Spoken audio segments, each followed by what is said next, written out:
play that had a strong influence that I'm not using called for 48 Psychosis by Sara Kane. The quote is, "Some will call it self-indulgence. They are lucky not to know its pain."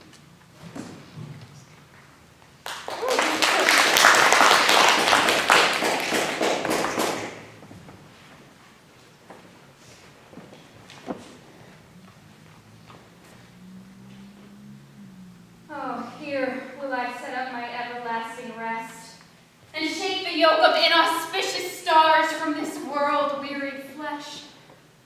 Eyes, look your last. Arms, take your last embrace. And lips, oh, you, the doors of breath, seal with your righteous kiss a dateless bargain to engrossing death.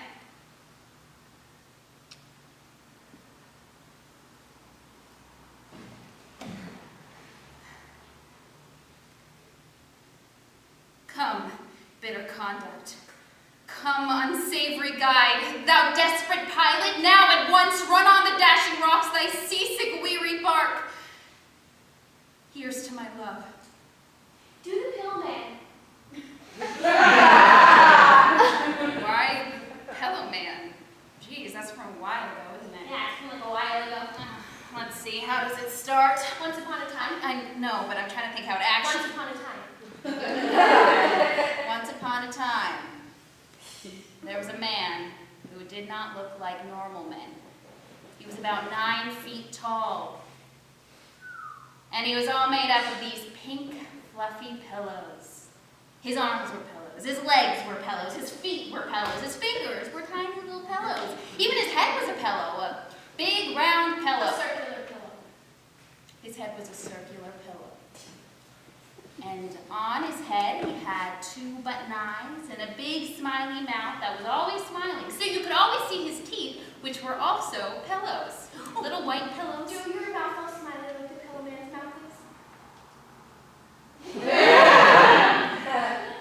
Well, the Pillow Man had to look like this. He had to look soft and warm because of his job. Because his job was a very sad and a very difficult one. Oh no, here it comes. You've lost faith. You can't lose faith. Don't abandon me! I mustn't collapse. I must think of presence and happiness. Oh, little play baby, you love me, don't you? I love you. You do. I know you do. What do you say we open presents? It's naughty, but oh, let's! What could be in this box? Socks. Let's try them on.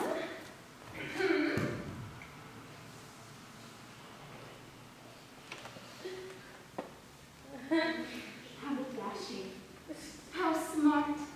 You're a clever baby, ready for school already, but I'll never send you to one of those public torture chambers, don't worry. Or one of those schools named after saints that breed devils. I will teach you everything there is to know. Ask me a question. Where do babies come from?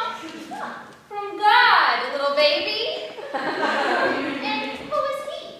Who is God?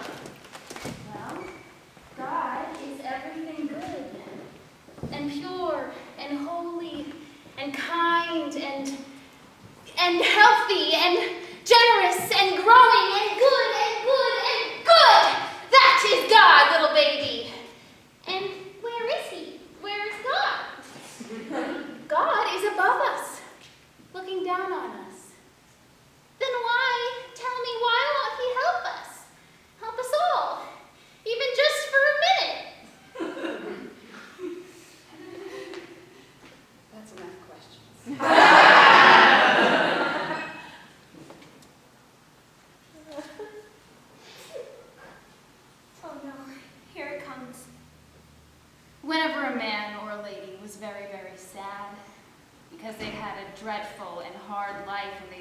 just wanted to end it all. They just wanted to take their own lives and take all the pain away. Well, just as they were about to do it by a razor or bullet or gas Or by jumping off something big. yes, by whatever preferred method of suicide, just as they were about to do it, a pillow man would come to them and sit with them and gently hold them. And he'd say, "Hold on a minute." And time would slow strangely. There are no cars on the street today, only mounds of snow. And as time slowed, the pillow man would go back in time to when that man or that lady was just a little boy or a little girl, to when the life of horror they were to lead had quite begun yet. No cars, no cars, no cars, only snow. And the pillow man's job was very, very sad. I don't see people at all today. I don't see any people at all. Sometimes in the winter, you see your face in the mirror, and you will know what you will look like when you are old. Because the pillow man's job was to get that child to kill themselves, and so avoid the years of pain that would just end up in the same place for them anyway, facing an oven, facing a shotgun, facing a lake. But I've never heard of a small child killing themselves, you might say. Well, the pillow man would always suggest they do it in a way that would just look like a tragic accident. Because it's always easier for mommies and daddies to come to terms with a 5-year-old who has passed away in a tragic accident than with one who has seen how shitty life is and taken action to avoid it. How was your flight? What do you care? Come back, And then what? and then you'll say why. Why are you being so mean? You used to be so kind. You used to say gesundheit to the dog. And then we'll kiss. And then I'll scratch your back. Higher, a little higher. There. Right there. And then you'll hold me and protect me. And I'll forgive you. And you'll understand me. And I'll never stop loving you. And you'll never think of leaving me. And I'll laugh at all your jokes. And you'll never disappoint me. And you'll swoop down and save the day. And I'll bend over backwards and light up the room. And we'll thank God. And God will bless America. And with God as our witness, we'll never be starving again. And the dogs will stop biting. And the bees will stop singing. And this too shall pass. And all good things. And we'll make love! The old-fashioned way. Blindfolded with one hand tied behind our back. And hell will be freezing. And pigs will be flying. And Rome will be built. And water will be wine. And boys will be boys. And enough will be enough. And we'll cross that bridge, and bridge that gap, and bear that cross, and cross that T, and part that sea, and act that part, and turn that leaf, and turn that cheek, and speak our minds, and mind our manners, and count our blessings, and count our chickens, and take it slow, and make it last, and have it made, and make it fast, and take it back, and see the light, and see it through, and raise the roof, and take care, and eat right, and sleep well, and stay calm, and have fun, and have faith, and face facts, and move on, and own up, and come clean, and start fresh, and take charge, and stand tall, and live large, and we'll kick up our heels, and have it both ways, and take a deep breath, and take it like men, and we'll sit back, relax, and ride off into the horse shit, for richer, for poorer, in sickness and in health.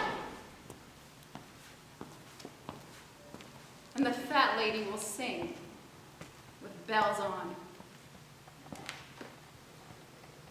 Not every child would go along with the Pellino. There was this one little girl who just wouldn't believe the Pellino when he told her that life could be awful and that her life would be. And she sent him away. And he went away crying these big loopy tears. And the next night there was a knock on the door and the little girl said, "Go away, Pellino, I told you I'm happy. I've always been happy and I'll always be happy." But it wasn't the Pellino. It was another man. And the little girl's mommy wasn't home. And the man would visit her every time the little girl's mommy wasn't home, and she soon became very, very sad. And as she sat in front of the oven when she was 21, she said to the Pellino man, "Why didn't you try to convince me?" And the Pellino man said, "I tried to convince you, but you were just too happy."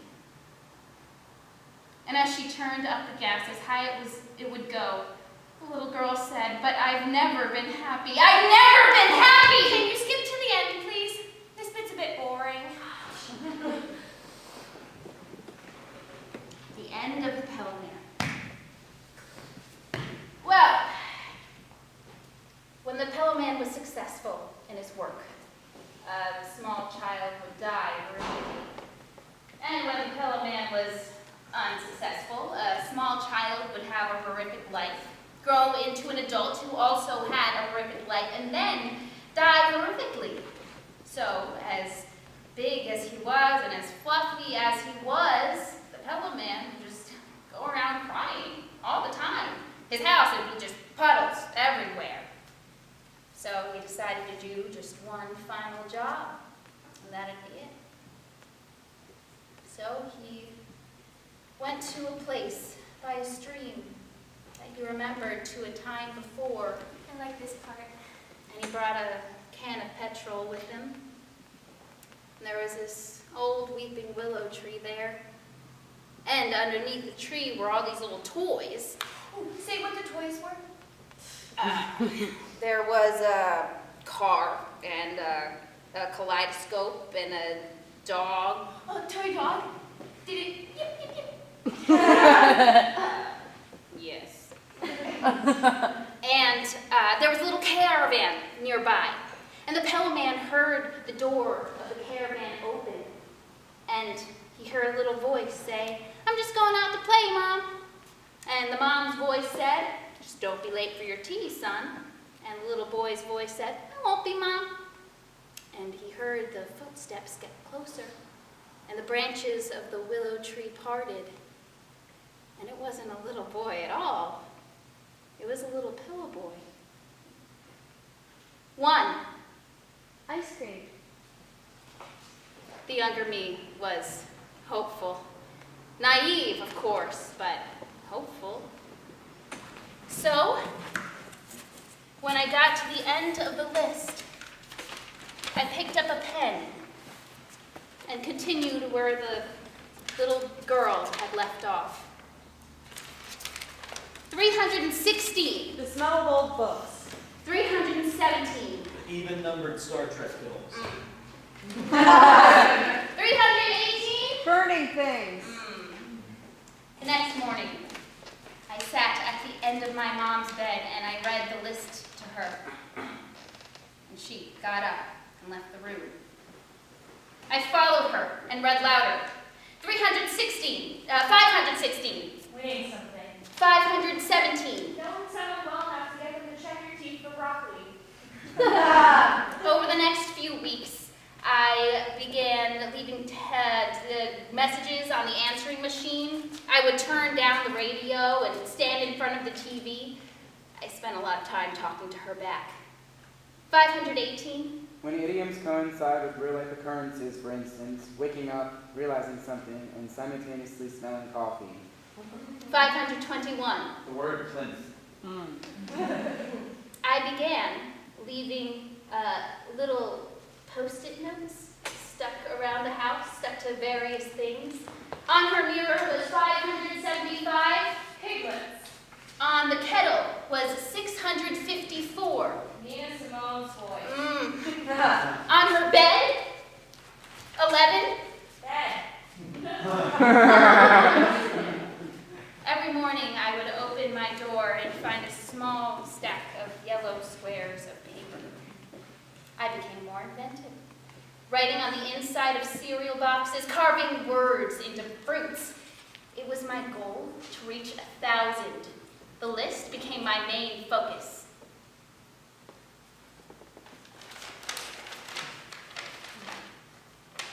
$761. Deciding you're not too old to climb trees. 823. Skinny dipping. And then, the week before I left for college, 994. Having dessert as a main course. 995. Bubble wrap. 996. Really good oranges. The thought occurred to me that my mom no longer loved my dad. I pushed the thought out of my mind and returned to the list. 997. Cycling downhill. 998. Aromatic duck pancakes with hoisin sauce. It's common for the children of suicides to blame themselves. It's natural. 999. Sunlight. No matter how much you know you're not to blame, you can't help but feel like you failed them. It's not fair to feel this way, but it's natural. 1,000? And the pillow boy said hello to the pillow man. And the pillow man said hello to the pillow boy. And they sat under the tree and played with the toys for a while. And the pillow man told the pillow boy all about his job and all the dead kids and all that type of thing. And the pillow boy understood, because all he ever wanted to do was help people.